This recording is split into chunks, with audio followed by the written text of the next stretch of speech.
Glória a Deus, saúde, a paz do Senhor a todos. Graças a Deus a todos que estão aqui, possivelmente os que estarão assistindo pelo YouTube. Hoje nós vamos dar continuidade a esses estudos sobre os heróis da antiguidade. E o herói da antiguidade hoje é o Jeremias, o profeta Jeremias. E tem muito conteúdo sobre Jeremias, mas eu convidaria você a ficar atento, assim, bastante atento a tudo que o Senhor vai falar. Não é o Eduardo, é o Senhor que preparou tudo que nós vamos refletir hoje. E já gostaria de convidá-los a gente ler alguns versículos do livro de Lamentações. É o livro também escrito pelo profeta Jeremias. Ele está depois do livro de Jeremias. Os grandes profetas, primeiro Isaías, Jeremias, Lamentações de Jeremias, capítulo 3. Nós vamos ler do verso 20 ao 23. Íamos começar do verso 21, mas vamos voltar um verso antes, o verso 20.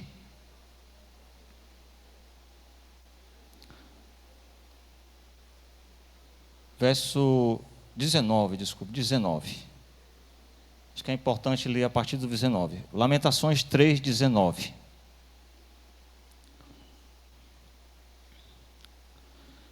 E diz assim a palavra de Deus: lembra-te da minha aflição e do meu pranto, do absinto e do veneno. A minha alma continuamente os recorda e se abate dentro de mim. Quero trazer à memória o que me pode dar esperança. As misericórdias do Senhor são a causa de não sermos consumidos, porque as suas misericórdias não têm fim. Renovam-se cada manhã. Grande é a tua fidelidade. Obrigado, Senhor, mais uma vez. Já oramos, mas pedimos a tua direção, o teu Espírito, para que tu fale aos nossos corações de uma maneira especial essa noite, Senhor. Senhor, te agradeço em nome de Jesus. Amém. Podemos sentar. Hoje a gente vai conversar um pouco sobre o Jeremias, mas o tema hoje é Jeremias, da crise à restauração. A gente vai percorrer um pouco esse caminho que começa com a crise e vai até a restauração. Quero dizer que o verso-chave, o verso que vai falar mais ao nosso coração essa noite, com certeza, é o verso 21, que nós lemos, que é o que diz: quero trazer à memória o que me pode dar esperança. Esse é um verso-chave na ministração de hoje. Mas nós vamos percorrer pelo menos três blocos de reflexão. Nós vamos percorrer um bloco que a gente chama da realidade da crise. A crise é uma coisa real. A gente vai ver muito bem isso na história de Jeremias. Depois da crise, nós temos uma virada, digamos assim, uma virada da esperança. E por fim, um terceiro bloco que a gente chama da certeza da restauração.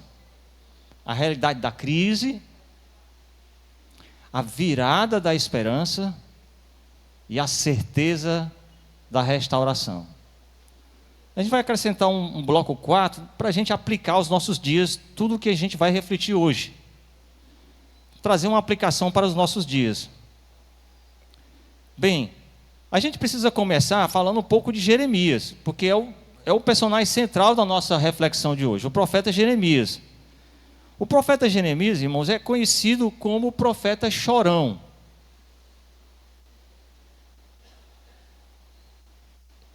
Então, todos os teólogos, você vai ver isso na internet, você digitar profeta chorão, você vai ver muitas citações ao profeta Jeremias. Mas o profeta Jeremias, ele era conhecido por chorão, não porque ele era uma pessoa que chorava com qualquer coisa, sabe? Assim, ele era frágil, não por isso. Ele chorava porque era um profeta tão genuíno, porque ele sabia tanto o mal, né, que estava, o juízo de Deus que estava sobre as pessoas, que isso abatia o coração dele. E isso, olha, de imediato, já nos traz uma reflexão importantíssima hoje. Quando a gente está anunciando a palavra, será que a gente o faz com o mesmo sentimento de Jeremias? Jeremias, quando pregava, ele chorava, porque ele via a condição do pecador, né? Ele via a condição de quem estava distante de Deus. Então ele sentia essa situação de uma maneira que isso já se refletia no seu semblante, no seu espírito, né? Então é por isso que ele era conhecido por ser profeta chorão. Tem eu trouxe algumas citações do próprio livro de Jeremias, que falam um pouco, né? Algumas situações em que ele manifesta isso. Por exemplo, uma delas é o capítulo 9, verso 1, né? Eu estou com João Ferreira de Almeida, revista atualizada.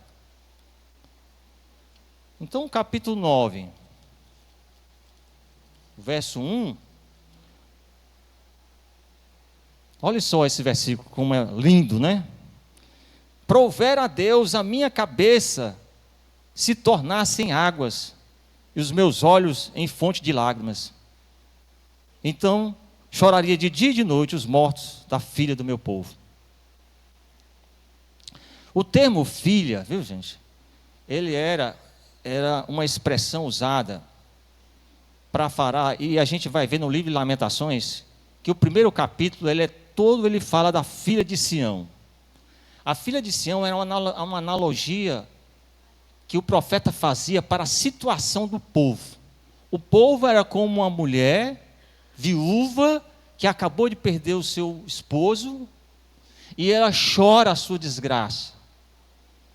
Porque era a situação mais de penúria, era uma viúva naquele tempo.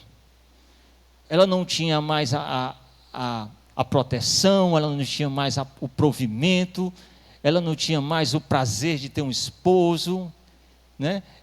Ela era uma pessoa que passaria a sofrer, e ela ficava imaginando como seria a vida dela, então era um sofrimento tremendo.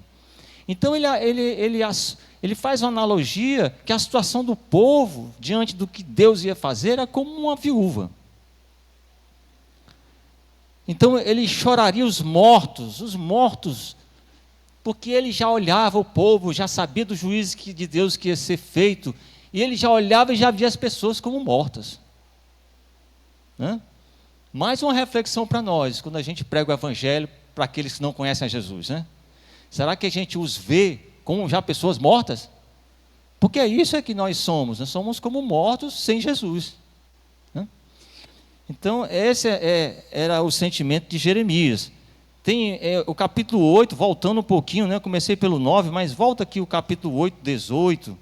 A gente vai ver também, é um pouco antes aqui, né? Um pouco antes do 9:1, o 8:18, ó, se eu pudesse consolar-me na minha tristeza, o meu coração desfalece dentro de mim. Eis a voz do clamor da filha do meu povo. Mais uma vez ele fala da filha. De terra muito remota. Não está, Senhor, em Sião? Não está nela o seu rei? Por que me provocaram a ira com as suas imagens de escultura, com os ídolos dos estrangeiros? Passou a cega, findou o verão, e estamos salvos. E nós não estamos salvos. Estou quebrantado pela ferida da filha do meu povo. Estou de luto. O espanto se apoderou de mim. Então, mais um verso. Capítulo 20. Até o capítulo 24 de Jeremias, fala um pouco da história dele, porque começou desde menino, a gente vai ver do capítulo 1, mas é a história do ministério dele, pregando o arrependimento, e para que o povo abandonasse a idolatria e também a injustiça. Mas no capítulo 20, 14, a gente vê mais uma situação, né? Que ele fala assim como quem já tanto sofreu pelo povo, que ele diz assim: maldito o dia que nasci, não seja bendito o dia que me deu à luz minha mãe, maldito o homem que deu as novas a meu pai, dizendo: nasceu-te um filho, né? Alegrando com isso grandemente. Essas palavras de Jeremias é porque o sofrimento ele expressava para Deus. É algo que a gente vai refletir um pouco na frente. Às vezes, de imediato, a gente vê assim como uma fraqueza do profeta. O profeta não era alguém enviado por Deus, porque ele dizia: maldito o dia que nasci. Mas o profeta, ele expressa seu sentimento para Deus, sentindo essa dor. Ainda que ele saiba que Deus lhe deu uma missão, mas ele sente tanto essa dor, que ele expressa a Deus isso. E há uma dignidade, né, no que se refere a você expressar o seu sentimento de sofrimento a Deus. Então, algumas passagens, né, sobre essa fama do profeta de ser chorão. Lembrando, o profeta Jeremias, ele testemunhou a destruição de Jerusalém.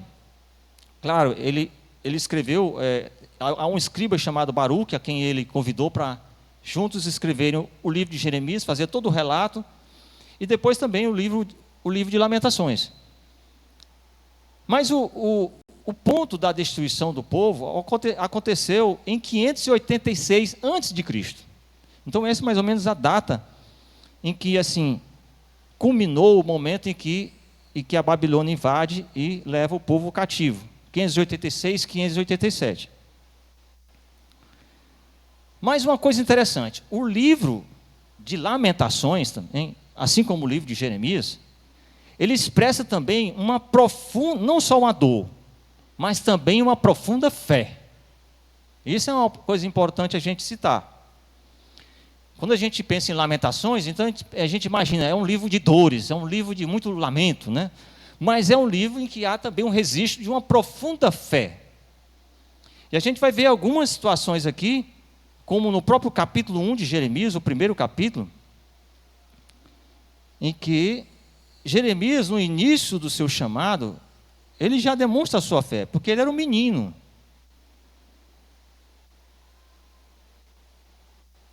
E no verso 4 do capítulo 1, aí Deus fala com ele. Aliás, ele diz assim: a mim me veio, pois, a palavra do Senhor. Então é Jeremias falando. Antes que eu te formasse no ventre materno, é Deus falando com Jeremias. Eu te conheci, e antes que saísse da madre, te consagrei, te constituí profeta às nações. Então, lhe disse eu: ah, Senhor Deus, eis que não sei falar, porque não passo de uma criança. Mas o Senhor me disse: não digas não passo de uma criança, porque a todos a quem eu te enviar, irás, e tudo quanto te mandar, falarás. Não temas diante deles, porque eu sou contigo para te livrar, diz o Senhor. Depois estendeu o Senhor a mão, tocou-me na boca, e o Senhor me disse: eis que põe na tua boca as minhas palavras. Olha que hoje te constituo sobre as nações. E logo em seguida, Jeremias vai dizer, aí Deus continua falando, né, no verso 11, no 12, mas ele, como criança, ele aceitou esse chamado, então ele já demonstrou fé desde jovem. E a gente vê isso, vamos pular um pouco aqui para o capítulo 15, verso 16, então esse é tremendo, certo? Para a gente ver mais uma demonstração de fé de Jeremias.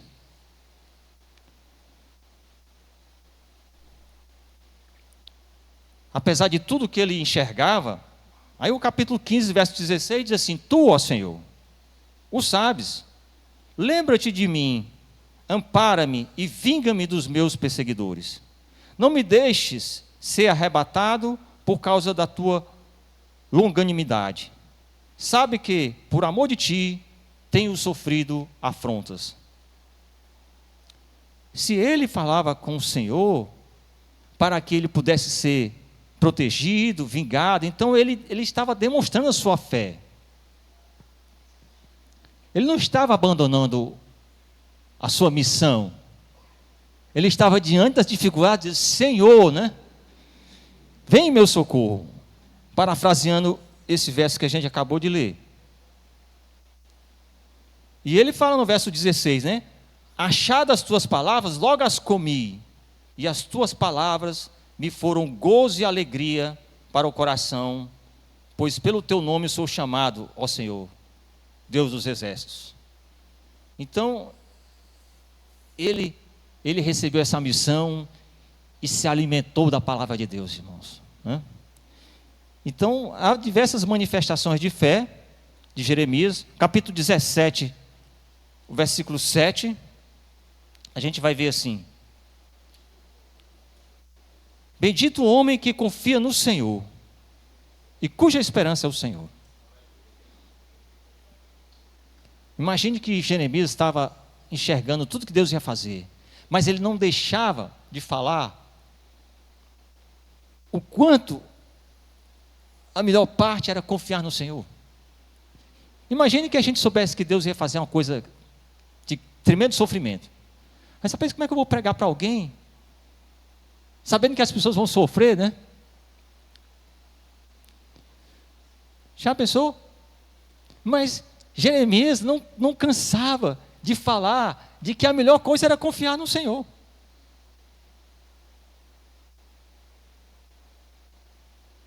Ele é como árvore plantada, parece o Salmo, né, primeiro, ó. Ele é como árvore, no verso 8, como a árvore plantada, 17:8, né, junto às águas que estende as suas raízes para o ribeiro, e não receia quando vem um calor, mas a sua folha fica verde, e no ano de sequidão não se perturba, nem deixa de dar fruto. Era como quem soubesse que iria morrer na semana que vem, mas ele se alegrava com os dias que Deus iria lhe dar. Então, havia uma profunda fé em Jeremias. Capítulo 20, verso 11, né? Vamos ver aqui.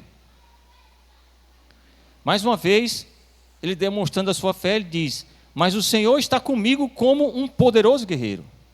Por isso tropeçarão os meus perseguidores, e não prevalecerão, serão sobremodo envergonhados. E porque não se houveram sabiamente, sofrerão afronta perpétua, que jamais se esquecerá. Isso vai até o 13, né? Tu, Senhor dos exércitos, provas o justo, esquadrinha os afetos e o coração. Permite, veja eu, a tua vingança contra eles, pois em ti confiei a minha causa. Cantai ao Senhor, louvai ao Senhor, pois livrou a alma do necessitado das mãos dos malfeitores. Então, um contexto de grande dor, mas um homem de tamanha fé no Senhor. Jeremias não apenas anunciava o julgamento, mas ele sofria com esse julgamento. Ele foi preso e rejeitado. E o livro de Lamentações também é um livro de poemas, onde o profeta chora a queda de Jerusalém.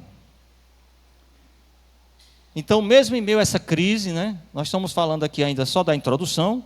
A gente vai falar agora da crise, da realidade da crise. Depois a gente vai falar da esperança, a viva esperança, né, a virada da esperança. E por fim a certeza da restauração. Nessa introdução a gente vai deixar uma frase aqui, que mesmo em meio à maior crise, Deus continua sendo fonte de esperança e restauração. Então essa é uma mensagem do profeta. Mas a primeira parte da mensagem de hoje é justamente a realidade da crise. Vamos falar um pouco disso. Então a gente leu Lamentações 1:20, e a gente começa percebendo que o início desse texto, eu li a partir do 19, né? Do verso 19, de Lamentações, que começa: lembra-te da minha aflição, do meu pranto, né? Minha alma continuamente os recorda, verso 20. Então, Lamentações começa falando do sofrimento. Então a dor é real e profunda.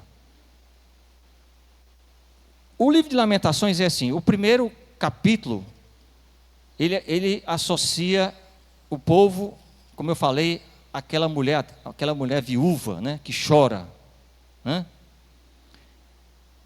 O verso 1, logo no início do livro, diz: como jaz solitária a cidade outrora populosa, tornou-se como viúva, a que foi grande entre as nações. princesa entre as províncias, ficou sujeita a trabalhos forçados. Chora e chora de noite. Então ele associa o povo, a situação do povo, à situação de uma viúva. O capítulo 2, ele está dizendo que essas tristezas, elas vieram do Senhor. Embora o povo que recebeu a mensagem de Jeremias não entendeu dessa maneira. Como fosse um povo inimigo, e que os profetas tinham que acreditar que Deus iria debelar esses homens. Mas esses homens vinham por providência de Deus. Aí você pode falar, como providência, se eles viriam para destruir o povo de Deus? Mas Deus estava trazendo juízo através desse povo que vinha. Por causa do pecado, né, da idolatria e também das injustiças que eram feitas contra a viúva, contra as crianças, contra os velhos, né, daquele tempo, que não viam a sua justiça sendo devidamente julgadas. Mas aqui no capítulo 3, o profeta, ele mesmo assume esse sofrimento, né, na sua pregação. Capítulo 3 de Lamentações, ele diz: eu sou o homem que viu a aflição, pela vara do furor de Deus. Ele me levou a me andar em trevas e não na luz. Deveras ele volveu contra mim a mão de contínuo, todo dia. Fez envelhecer a minha carne e a minha pele. Imagina que Deus te convida para ser um profeta e você de repente pensa que vai levar a orientação e abrir os olhos daquelas pessoas, mas você vai sofrer para fazer isso. É o que aconteceu com Jeremias, e aqui ele relata o seu próprio sofrimento no capítulo 3. E quando você olha esse capítulo 3 de Lamentações e vai lendo, é tão sofredor esse relato, que diz: meu Deus, como um homem pode aguentar tudo isso? Né? Ele sofreu aflição, ele não negou o sofrimento. E mesmo depois de tudo isso, ele foi pregar esperança para o povo. Ele pregou esperança. No verso 8, ele vai dizer assim, desse capítulo 3: ainda quando clamo e grito, ele não admite a minha oração. É como se ele estivesse falando com o Senhor: mas Senhor, eu sei que tu vai derramar juízo, mas eu não estou aguentando o sofrimento. Ele mesmo não estava aguentando mais, e parecia que Deus não escutava nem a sua oração. Então imagine que ministério, né, duro de levar.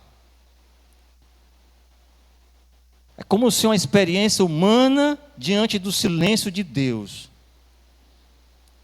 E já no versículo 18 desse capítulo, já parece que ele já está desfalecendo. Então disse eu: já pereceu a minha glória, como também a minha esperança no Senhor. E a gente vê esses relatos em vários salmos de lamentações. A gente vê o Salmo 42, muito cantado entre nós, né? Assim: porque estás abatidas, ó minha alma, né? Salmo 42, verso 5, né? Porque estás abatidas, ó minha alma? Porque te perturbas dentro de mim, né? O livro de Jó é um livro que a gente vê Jó também vivendo algo parecido com Jeremias, ele sofrendo, né, por tudo que estava ali acontecendo. Então ele se questionava em meio à dor. Mas algo que esse livro, esse registro, tanto do livro de Jeremias quanto das Lamentações, quer nos falar, é que as crises fazem parte da jornada do povo de Deus. Elas fazem parte. De vez em quando, irmãos, parece que a gente age como se esquecêssemos disso. Que a vida está envolta em sofrimentos. Porque a própria carne a cada dia envelhece. E quando ela envelhece, naturalmente já sentimos isso, né? Poderia fazer umas brincadeiras aqui de vez em quando. Olha aqui os 60ões que estão aqui hoje presente, né? Todo dia tem uma dor nova, né? Uma dor aqui, uma dor ali. Então, faz parte, irmãos. Mas a gente, de vez em quando, se comporta como se esquecêssemos disso. Então, de vez em quando, é importante a gente fazer essa leitura do livro de Lamentações. 5 capítulozinhos rápidos. E você vai lendo e percebe o quanto esse povo sofreu. Mas sofreu por quê? Porque Deus, irmãos, derramou promessas e bênçãos sobre este povo. Mas o povo convidou mais deuses falsos para dentro, como jamais aconteceu na história do povo, do que do tempo que antecedeu ao exílio. Para você ter uma ideia, muitos sacerdotes chegaram a estar no templo, fazendo os sacrifícios que Deus, né, requeria, mas logo que ele saía do templo, ele ia adorar um Deus, e alguns deles foram capazes de sacrificar crianças nos lugares em que eles andavam, depois que eles saíam do templo. Imagine o pecado desse povo diante de Deus.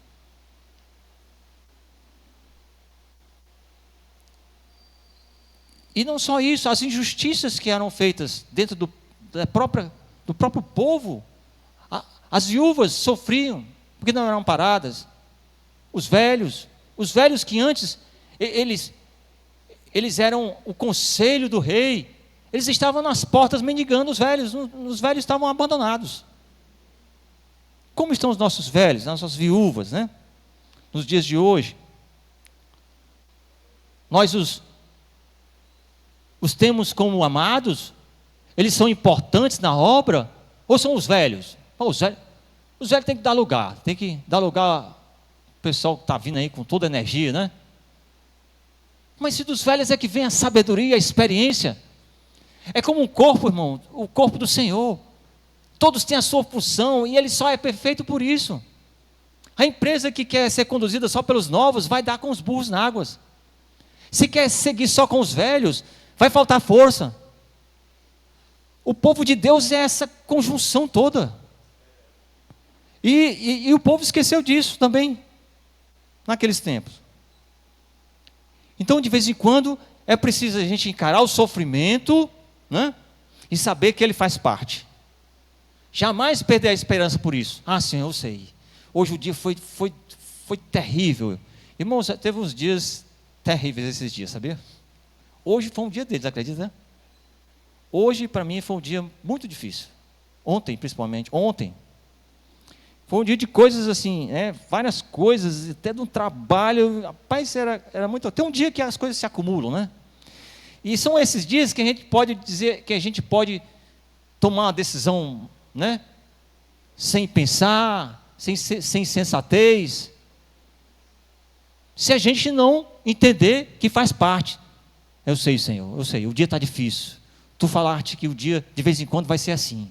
Tá bom, eu vou dormir, amanhã vai ser de melhor. E é assim que temos que pensar. Não veja um dia ruim como se... Não, eu acho que eu não tenho mais esse pique não vou ficar por aqui, né? Então não desista por causa de um dia difícil. Faz parte. A segunda coisa é a virada da esperança. E a virada da esperança nos faz a recorrer mais uma vez ao versículo 21. Quero trazer à memória. O capítulo 3 de Lamentações vem e parece que no versículo 19, 18, parece que o homem de Deus já está dizendo que vai desistir de tudo. Vou entregar e vou abandonar essa missão. Mas ele vai no verso 19, parece que fala alguma coisa diferente, assim, lembra-te. Fala com ele mesmo, está entendendo aqui? De vez em quando a gente tem que falar conosco mesmo. Eduardo, te lembra, rapaz. Lembra das promessas do Senhor. É o profeta dizendo no verso, lembra-te. Lembra, a minha alma continuamente os recorda. O profeta aqui, no verso 20, aí é que ele fala mais com ele mesmo. Minha alma continuamente os recorda, Senhor, e se abate. Mais o 21, mas quero trazer à memória o que pode me dar esperança. Aí o profeta dá um revés na mensagem. Ele muda tudo. Ela parece que vai entrar num buraco sem fim, mas ele muda. No verso 21. Então a esperança é uma decisão consciente.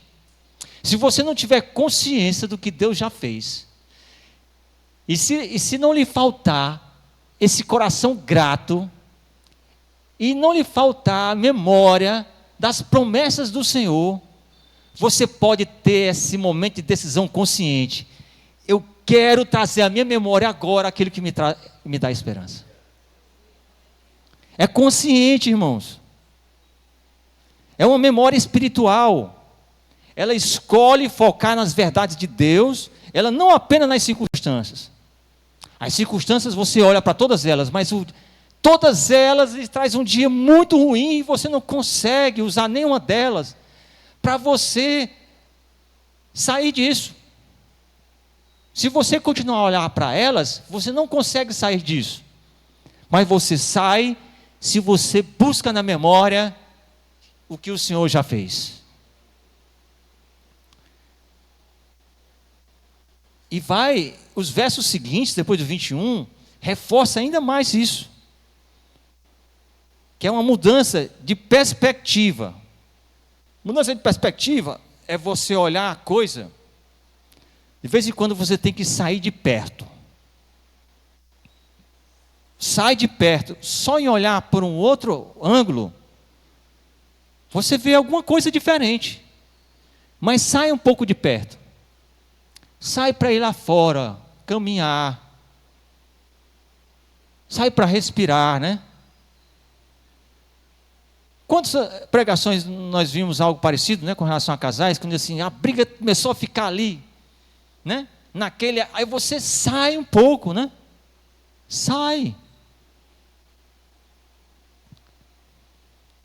Então é isso que o profeta meio que está saindo da circunstância e trazendo à memória aquilo que Deus... É uma mudança de visão da situação. Ele sai da dor para a fidelidade de Deus. Quando ele lembra da fidelidade de Deus, aí ele lembra e ele fala mais, né? Depois que ele diz que quer trazer à memória o que pode me dar esperança, ele diz: as misericórdias do Senhor são a causa de não sermos consumidos, pois as suas misericórdias não têm fim. Significa que ainda que as circunstâncias sejam ruins, você acredita, mas o Senhor falou, Ele falou que Ele não deixará de derramar misericórdia sobre nós, e todo dia vai ter misericórdia nova sobre nós, porque ainda que você olhe a circunstância e diga assim, eu sou o culpado de tudo isso está acontecendo porque eu sou o culpado. Quando você pensa dessa maneira, que você é o culpado por tudo que está acontecendo, parece que você não vai encontrar nenhuma força para você sair dessa. Mas você precisa se lembrar que no dia a misericórdia do Senhor sobre nós vai se renovar. Ainda que seja isso de fato, você seja o culpado, a misericórdia do Senhor é grande. Ele lhe vê culpado, mas Ele lhe vê também restaurado. Ele lhe vê culpado, mas Ele lhe vê justificado. Ele lhe vê como alguém que veio até Ele e recebeu o perdão. O Senhor sempre nos vê de uma maneira melhor. Ele não nos vê como derrotados. Falta só a gente crer como Ele. Ele acredita que nós podemos ser restaurados. Então a gente precisa lembrar das misericórdias do Senhor. É pós a misericórdia que a graça do Senhor é derramada. Porque a graça do Senhor só é derramada porque Ele é misericordioso. Misericordioso porque Ele não aplica juízo. E é porque Ele não aplica juízo que Ele deseja mesmo é derramar graça sobre nós. Né? Porque é receber, né, algo que não fizemos nada para receber. Né, a graça. E o Salmo 77:11 vai dizer assim: recordarei os feitos do Senhor. Eu sou culpado, eu sei, mas Senhor, eu vou acreditar na tua misericórdia. Cadê o Salmo que fala, que diz, recordarei dos feitos do meu Deus? Salmo 77:11. Lembrarei das tuas maravilhas da antiguidade, né? De coisas que o Senhor fez. Aí você vai começar a acreditar mais no Senhor. Além do problema que lhe abate. E o Romanos 12:2, que é muito conhecido, Porque pede para a gente fazer uma renovação da mente. Renova a tua mente. A gente está meio que um vidro, meio sujo, né? Meio totalmente embaçado. Aí tem que passar um limpador, assim, para você ver as maravilhas do Senhor. Tem que, né? Renovar. A mente está embaçada. Só vê a culpa, só vê o momento difícil. Mas o profeta Jeremias vai dizer, além das misericórdias do Senhor que se renovam, ele vai dizer, grande é a tua fidelidade, Senhor. Porque se o Senhor derramou sempre misericórdia, o Senhor continuará sendo fiel a esse proceder que ele tem de derramar misericórdia.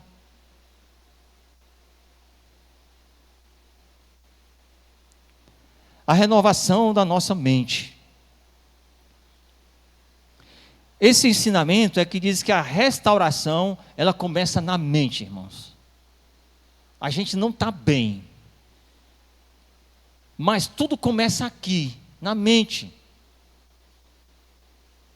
Saiba que o Senhor está acrescentando coisas em nós. Lembre de tudo que Ele tem te ensinado. Você pode dizer assim, Senhor, Tu tem me ensinado muitas coisas, então, acaso essas coisas não serão justamente para me sair nesses momentos difíceis? Porque só se lembrará das promessas de Deus se a gente, de algum momento, as guardou no nosso coração, na nossa mente. Nós já temos guardado as coisas boas de Deus, justamente para a gente renovar nossas mentes nesses momentos. Para a gente buscar a palavra de Deus na mente. Tudo começa na mente. Tudo começa na afirmação do filho pródigo. Eu vou me levantar e vou retornar à casa do meu pai. Né? O filho pródigo começou na mente. Primeiro ele disse o que ia fazer. E depois começou a fazer o que ele disse que ia fazer.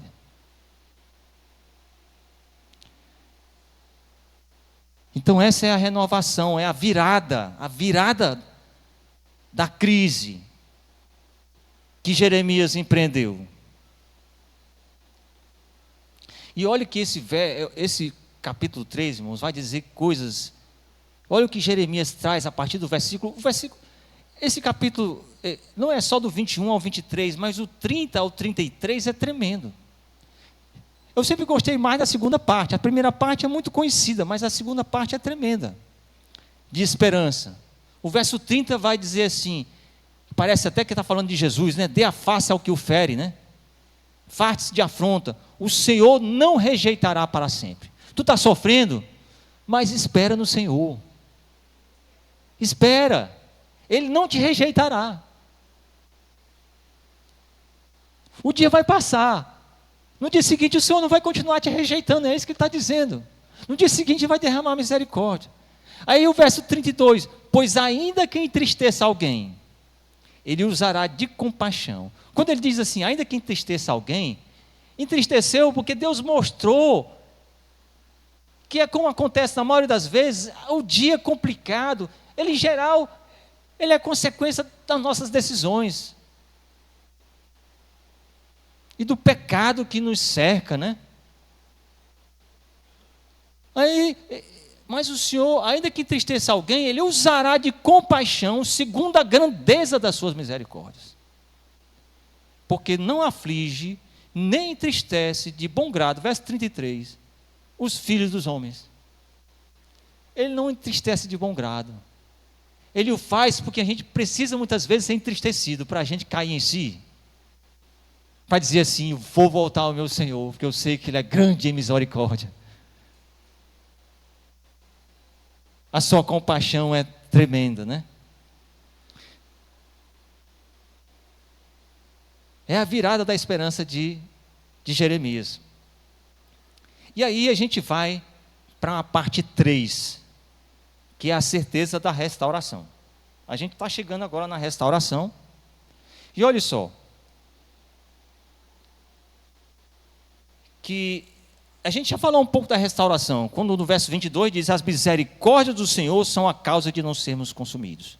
Deus é misericordioso, irmãos. Há sempre graça no meio do juízo. É por isso que Jeremias, apesar de saber do juízo de Deus, ele continuou pregando. Ele continuou pregando esperança. Diz que do verso 26 ou melhor, desculpa, no livro de Jeremias, dos capítulos 26 ao 45, ele só prega para o retorno ao Senhor. Deus já tinha dito que iria trazer juízo, e o povo iria exilado.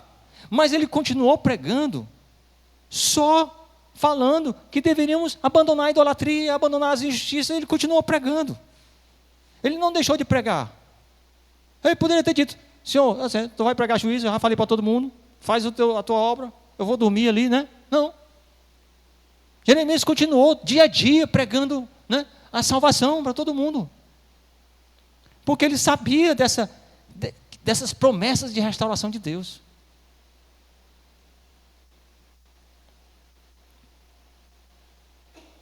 Ele é um pouco o inverso de Jonas. Jonas desconfiava que Deus era tão bom e queria perdoar aquele povo e não queria estar perto. Mas não, Jeremias ele sabia que Deus era misericordioso e queria estar perto do povo pregando. Ele não queria deixar de pregar isso. Ele queria que o povo se convertesse e Deus pudesse reverter o juízo. Como o meu povo vai sofrer tanto? Ele sofria junto, irmãos. Ele não queria se sentir como: Senhor, tu me chamou, eu devo estar salvo, né? O povo está aí, continua sendo duro, né? Mas ele continuou pregando, irmãos. E ele fez esse relato todo, dos capítulos 26 ao 45. E os capítulos 30 a 33 são os capítulos tremendos de Jeremias. E no último, que ele fala, parece que fala dessa vinda de Jesus, né? E fala do capítulo 33 de Jeremias. É um verso tremendo também, que a gente vai ler aqui agora, que é o 33, 17, eu acho, deixa eu ver aqui. Nem tem 33, 17? Não.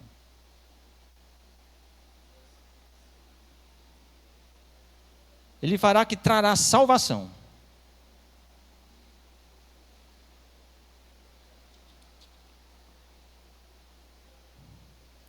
Eu tenho aqui, porque está tudo, está aqui, 33, 16. Ó, o 16, vamos lá. Ele vem falando, né, de justiça, nos versos anteriores.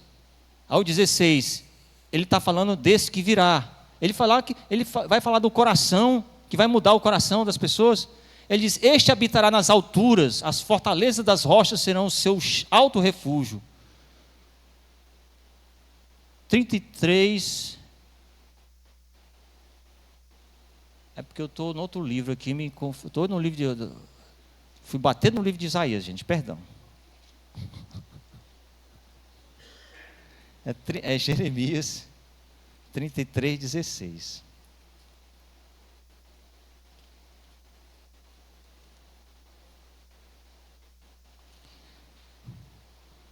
Que tremendo, ele vai dizer assim: naqueles dias Judá será salvo, Jerusalém habitará seguramente, ela será chamada Senhor, justiça nossa.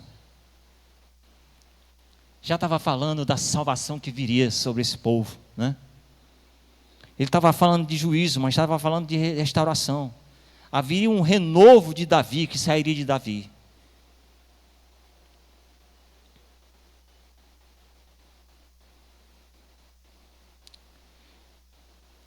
E esse renovo diário está aqui em Lamentações. As suas misericórdias se renovam a cada dia, a cada manhã.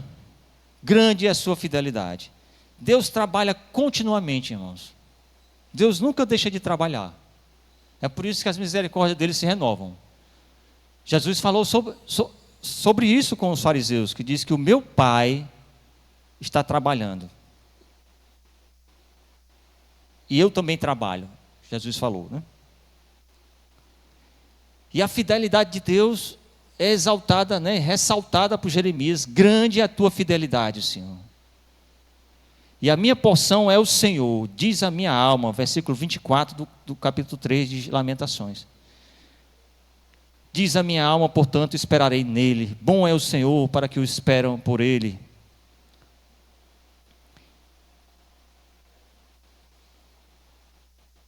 Na segunda carta aos Coríntios, o capítulo 4, 16, Paulo vai falar do homem que se renova, né? O meu interior se renova, né? Na segunda carta aos Coríntios 4, 16.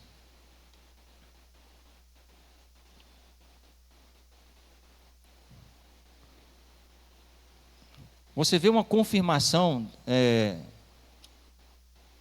da pregação do profeta, da caminhada de Paulo. 2 Coríntios 4,16 vai dizer: eu não desanimo, pelo contrário, mesmo que o meu homem exterior se corrompa, contudo o meu homem interior se renova, de dia em dia. O nosso homem exterior se renova de dia, o meu homem interior se renova de dia em dia. O exterior está envelhecendo, mas o interior, ele se renova de dia em dia. Paulo acreditava nas misericórdias do Senhor que se renovavam todas as manhãs. O Salmo 30, versículo 5 vai dizer que o choro pode durar uma noite, né, mas a alegria vem pela manhã. Salmo 30, verso 5. Então Deus transforma crise em processo de restauração, irmãos. Mas no meio do caminho, a gente tem que fazer uma renovação da nossa mente e trazer à memória aquilo que nos dá esperança. É isso que ele deixou para nós. Mas eu gostaria ainda de trazer algumas aplicações para nós sobre esses 3 blocos que nós falamos, de crise, esperança e restauração. Algumas coisas para os dias de hoje, sobre esse texto. Bem práticas, que é basicamente um resumo de tudo que nós falamos. Primeiro, em tempos de crise, cuide da sua mente. Foque no Senhor. Isso é cuidar da mente. Volta-se para a sua palavra. Muitas vezes a gente está falando, se nós estamos lendo a palavra, se a gente está orando, né? Como se isso fosse o fim. Isso não é o fim, na verdade, da nossa vida, assim como... Mas ele é o meio para a gente justamente poder se voltar para o Senhor. Isso é instrumento, é ferramenta, é arma para a gente vencer a luta. Não é porque a gente quer saber. Fernanda, já leu pelo menos um texto da Bíblia esse ano, mas não é assim, só por cobrar, não. Porque a gente sabe que isso vai ser arma para não focar na crise, mas renovar a mente. Se voltar para a palavra de Deus, é a possibilidade de renovar a sua mente, de conversar com o Senhor. Traga as memórias, as promessas. Senhor, onde é que estão as tuas promessas, Senhor? As tuas promessas, Senhor, elas estão aqui, irmãos. As promessas do Senhor estão aqui. Permita-se sentir, mas não permanecer na dor. Sentir. O profeta Jeremias, ele não se eximiu de não sentir. Ele não disse, Senhor, não, ele foi até o fim sentindo as dores, irmãos. Foram anos e anos de sentir dor, de sofrimento. Parece que ele sentia na carne, parece que ele sangrava. Ele não se eximiu disso, mas ele não permaneceu na dor. Ele não ficou preso nela. Ele recorreu à esperança. Confie no agir contínuo de Deus. Ou seja, Deus está agindo, Ele nunca para. A gente não vê, mas Ele está trabalhando, o Senhor. Ele está trabalhando. E às vezes está trabalhando bem pertinho da gente, bem pertinho mesmo. Ele vai lá levantar alguém ali, tão perto, para fazer a gente levantar a cabeça, que a gente nem esperava. João 5,17 é justamente o texto que Jesus vai dizer: meu Pai trabalha até agora.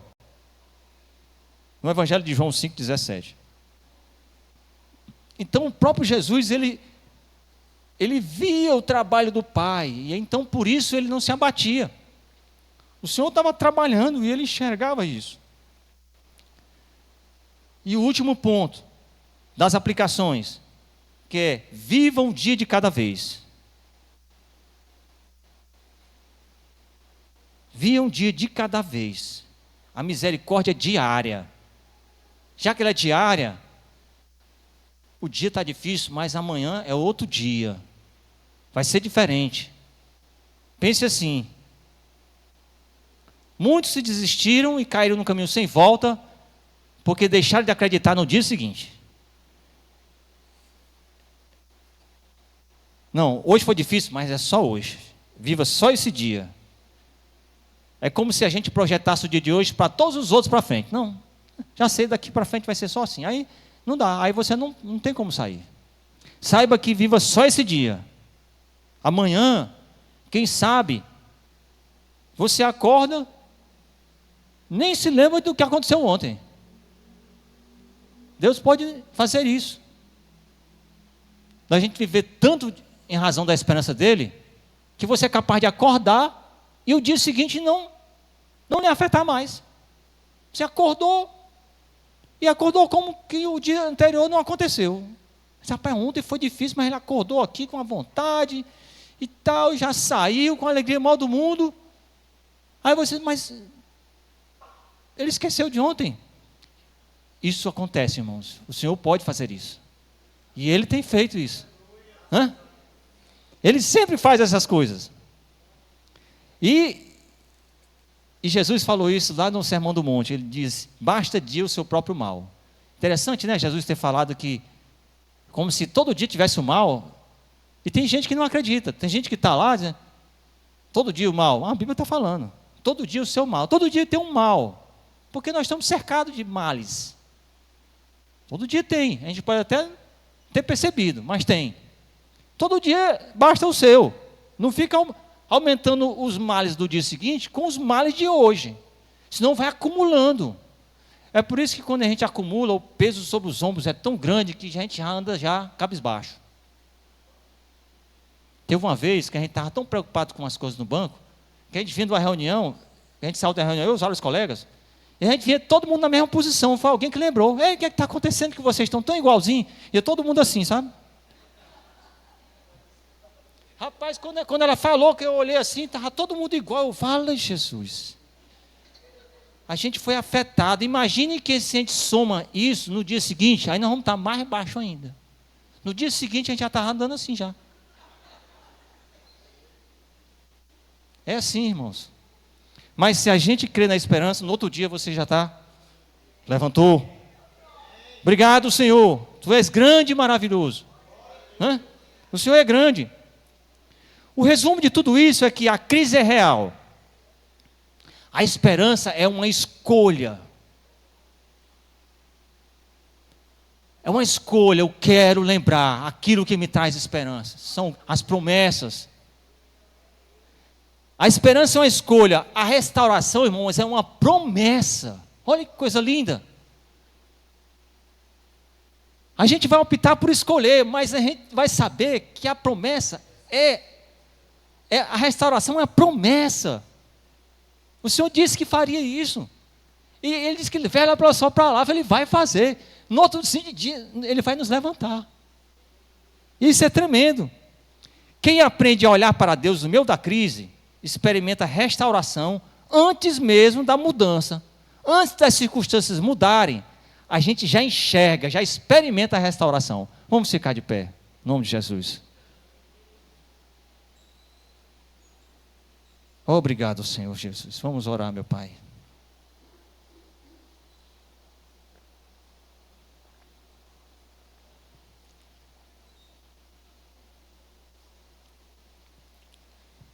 Obrigado, Senhor Deus maravilhoso, Pai, por esse momento, por revermos a vida de Jeremias, o chamado que Tu fizeste, o ministério que ele cumpriu, de sofrer, Senhor. Quão belo é saber que ele cumpriu esse trabalho. E ao dizer isso, pedimos fortaleza Tua, Senhor. para cumprir o nosso, de não desfalecermos antes do tempo, de sermos aqueles que vão encorajar outros, e ainda que estejamos rodeados de sofrimento, de dores, mas nos apegamos à esperança, meu Pai, nas Tuas misericórdias que se renovam todos os dias, Senhor, e a Tua tão grande fidelidade, e é por causa da Tua fidelidade, que está nas Tuas promessas, Senhor, da certeza de que Tu vela por elas, que já nos alegramos antes mesmo, Senhor Deus, da mudança das circunstâncias. Já nos alegramos, porque sabemos que Tu opera, sabemos que Tu trabalha, que Tu não paras. Sabemos que Tu está conosco, como Jesus falaste, que estaria conosco até o fim dos séculos, meu Senhor. Obrigado, Deus maravilhoso, por esse texto, por Jeremias ter pregado, Senhor Deus, todo esse tempo, a restauração desse povo infiel. Ó Deus de glória, nos desperta, Senhor, para que possamos perceber o erro, possamos ser também os profetas que Tu estás chamando, Senhor, para alertar a Tua igreja, e a caminhada tão difícil nesses tempos atuais, tão cheio de novas tribulações, novos males, que se cercam com a Tua igreja, Senhor. Mas Tu deste-nos vitória nas Tuas promessas, Senhor. Tu falaste que renova as misericórdias, que grande é a Tua fidelidade, que um dia um Salvador virá e levará a sua igreja, a sua noiva, ornada, Senhor Deus, com todos os ornamentos que cabem à alegria da Tua igreja, à alegria da Tua noiva, Senhor. E eu me alegro por fazer parte, Senhor, desse povo, dessa igreja, dessa comunidade que é a irmandade, que é os irmãos, os filhos, os Teus filhos, Senhor, por adoção, meu Senhor. E eu Te agradeço por esta noite, no nome santo de Jesus, para a glória de Jesus. Já chamo aqui o João Paulo, pastor, para o encerramento.